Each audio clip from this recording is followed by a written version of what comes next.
Meanwhile, as Southwest Airlines hit 70% flight cancellations today, thousands of travelers remain stranded in airports. This includes travelers coming to the borderland, and KTSM 9 News reporter Tawny Davis spoke with some of them at the El Paso International Airport and is live to tell us how they were able to make it to El Paso. Good evening, Tawny.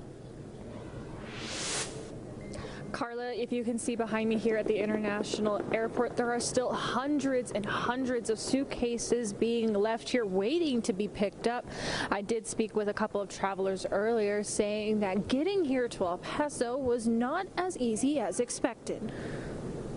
Jenny, Ashley, and her family were traveling from Tampa Bay, Florida, and were able to board their initial flight. However, when they arrived at Dallas Love Field for their connection, they found out it was canceled after hours of delay. Deciding that it would be faster to drive, Ashley and her family rented a car and made it to El Paso after not getting a hold of Southwest Airlines. Southwest did nothing to assist, nothing.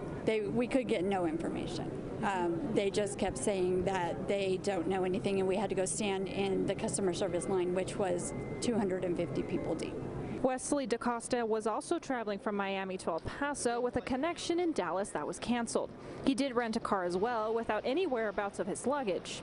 When they finally arrived in El Paso, they could still not find their suitcases. He basically said if Dallas wasn't your final destination, that your bags, you won't be getting your bags at Dallas, that you will be getting at your final destination, wherever that is.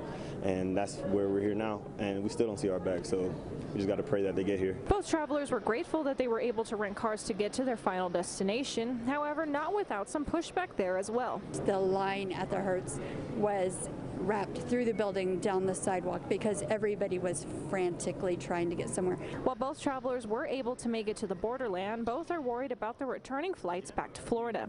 They have not yet received word, but DaCosta says he will try to be better prepared for their next holiday trip. You got to really be careful and plan ahead and be ready for anything, because a bunch of flights got canceled. We didn't get our bags yesterday, so basically we're just trying to prepare for our next trip.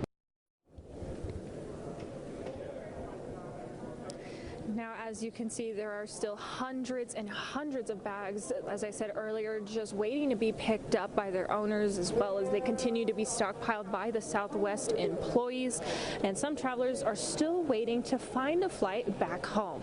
Live from East El Paso, Tawny Davis, KTSM 9 News.